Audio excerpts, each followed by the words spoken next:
Assalamualaikum warahmatullahi wabarakatuh. Saya Puja Lestari dengan NIM 2230201235,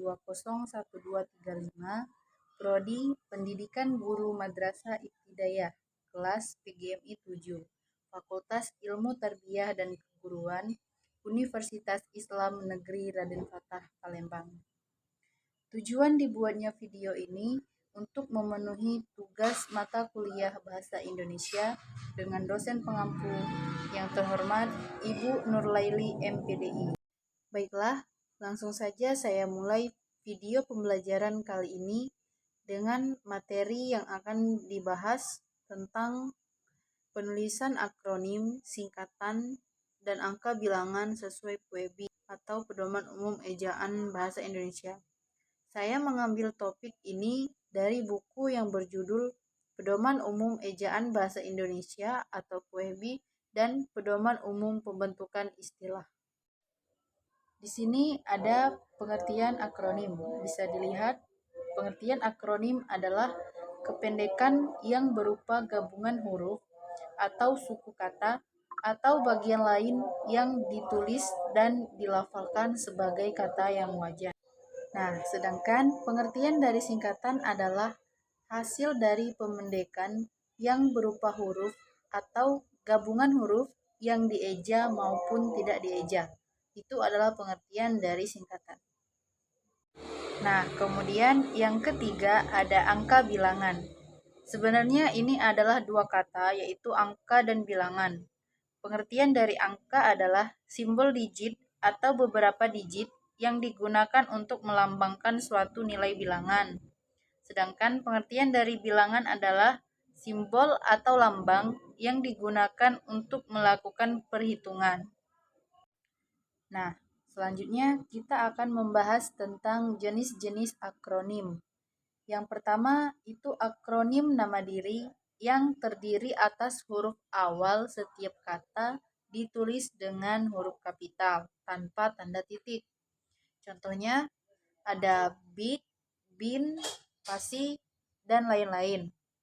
Nah, di sini kita ambil yang PASI, yaitu Persatuan Atletik Seluruh Indonesia, yang menjadi singkatan diambil dari huruf kapital setiap kata, yaitu Persatuan, P, Atletik, A, Seluruh, S, dan Indonesia, I. Jadi, dia disingkat menjadi PASI. Lalu, yang kedua, ada akronim nama diri yang berupa gabungan suku kata atau gabungan huruf dan suku kata dari deret, ditulis huruf awal kapital. Contoh, Kalteng, Kalimantan Tengah, Kowani, Kongres Wanita Indonesia, dan Mabim, Majelis Bahasa Brunei Indonesia Malaysia. Lalu yang ketiga ada akronim bukan nama diri yang berupa gabungan huruf awal dan suku kata atau gabungan suku kata ditulis dengan huruf kecil. Contohnya di sini ada IPTEK, Ilmu Pengetahuan Teknologi, lalu ada Puskesmas, Pusat Kesehatan Masyarakat, dan Pemilu atau Pemilihan Umum. Setelah membahas beberapa jenis-jenis akronim tadi, selanjutnya kita akan membahas beberapa jenis-jenis singkatan. Yang pertama ada singkatan nama orang, gelar, sapaan, jabatan, atau pangkat, diikuti dengan tanda titik pada setiap unsur singkatan itu. Contohnya kita ambil salah satu, yaitu ada SE atau Sarjana Ekonomi. Di sini ditulis S.E. Nah, di setiap unsur singkatan itu diberi tanda titik. Yang kedua, singkatan yang terdiri atas huruf awal setiap kata nama lembaga pemerintah dan ketatanegaraan, lembaga pendidikan atau organisasi, nama dokumen resmi, ditulis dengan huruf kapital tanpa tanda titik. Contoh, UI Universitas Indonesia, PGRI, Persatuan Guru Republik Indonesia, PGMI, Pendidikan Guru Madrasah Ibtidaiyah, dan lain-lain. Yang ketiga, singkatan yang terdiri atas huruf awal setiap kata yang bukan nama diri ditulis dengan huruf kapital tanpa tanda titik. Contohnya ada NISN, nomor induk sekolah nasional, SD, sekolah dasar, dan KTP atau kartu tanda penduduk. Yang keempat, singkatan yang terdiri atas 3 huruf atau lebih diikuti dengan tanda titik. Nah, di sini bisa dilihat sendiri contohnya ada di ST dan seterusnya, DKK dan kawan-kawan, TTD tertanda, dan YTH yang terhormat. Yang kelima, singkatan yang terdiri atas 2 huruf lazim. Biasanya dipakai dalam surat menyurat, diikuti oleh tanda titik. Di sini ada contoh yaitu D titik A titik A titik N titik dan seterusnya. Yang terakhir, yang keenam, ada singkatan untuk lambang kimia, satuan ukuran, timbangan, dan mata uang tidak diikuti tanda titik. Contoh kg atau kilogram, Rp atau rupiah, dan seterusnya. Pembahasan selanjutnya yaitu tentang jenis-jenis angka bilangan. Yang pertama, bilangan dalam teks yang dapat dinyatakan dengan 1 atau 2 kata ditulis dengan huruf, kecuali jika dipakai secara berurutan seperti dalam perincian. Misalnya, mereka menonton film itu sampai 5 kali. 5 di sini ditulis dengan huruf, bukan angka. Kedua, bilangan pada awal kalimat ditulis dengan huruf. Seperti pada contoh, 20 remaja itu berhasil diamankan polisi. 20 di sini ditulis dengan huruf, bukan dengan angka, karena terletak pada awal kalimat. Lalu yang ketiga, apabila bilangan pada awal kalimat tidak dapat dinyatakan dengan 1 atau 2 kata, susunan kalimat tersebut diubah menjadi angka.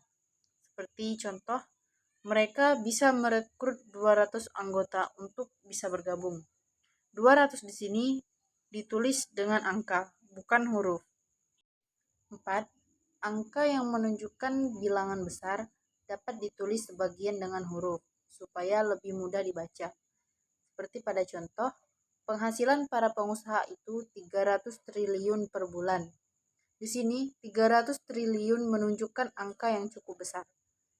Jadi ditulis sebagian dengan huruf dan sebagian dengan angka. Seperti 300 ditulis dengan angka dan triliun ditulis dengan huruf. Lalu yang kelima, angka dipakai untuk menyatakan ukuran, panjang, berat, luas, isi, waktu, serta nilai uang. Misal 10 kuintal, lalu ada 159 cm, dan 3 tahun 5 bulan, dan seterusnya. Yang keenam, angka dipakai untuk menomori alamat, jalan, rumah, apartemen, atau kamar. Seperti pada contoh, Jalan Berdikari nomor 292. Lalu ada Gedung Puspa lantai 5, ruang 32, dan seterusnya. Yang ketujuh, angka dipakai untuk menomori bagian karangan atau kitab suci. Seperti pada contoh ada bab 4 pasal 5 ayat 29. Lalu ada surat Yasin ayat 9 dan An-Nas ayat 1 sampai 6. Yang kedelapan, penulisan bilangan dengan huruf dilakukan dengan cara sebagai berikut. Ada bilangan utuh dan bilangan pecahan. Bilangan utuh di sini seperti contoh 2000 ditulis dengan huruf, lalu dalam kurung 2000 ditulis dengan angka. Kemudian yang bilangan pecahan ada setengah atau 1/2. Di sini setengah ditulis dengan huruf, lalu dalam kurung ditulis dengan angka. 9. Penulisan bilangan tingkat dapat dilakukan dengan cara sebagai berikut. Di sini ada contoh abad 20. Yang pertama, ditulis dengan huruf Romawi, lalu yang kedua ditulis dengan angka, dan yang ketiga ditulis dengan huruf. 10. Penulisan yang mendapat akhiran an dengan cara sebagai berikut, yaitu ada contoh tahun 90-an. Di sini angkanya 90 dan ditambah akhiran an, jadi tahun 90-an. Lalu ada 5 lembar seribuan.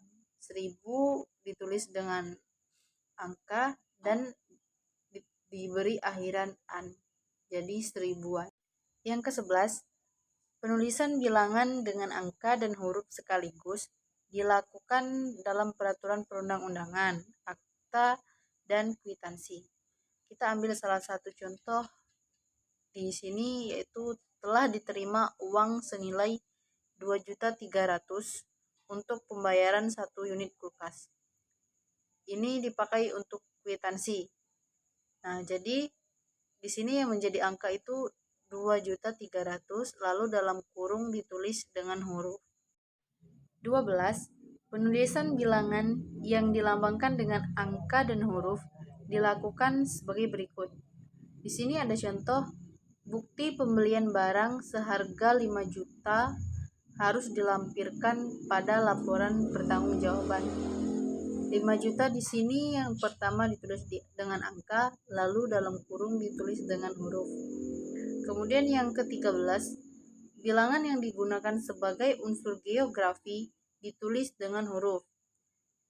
Contoh Simpang 5, Kelapa 2, dan 3 Raksa.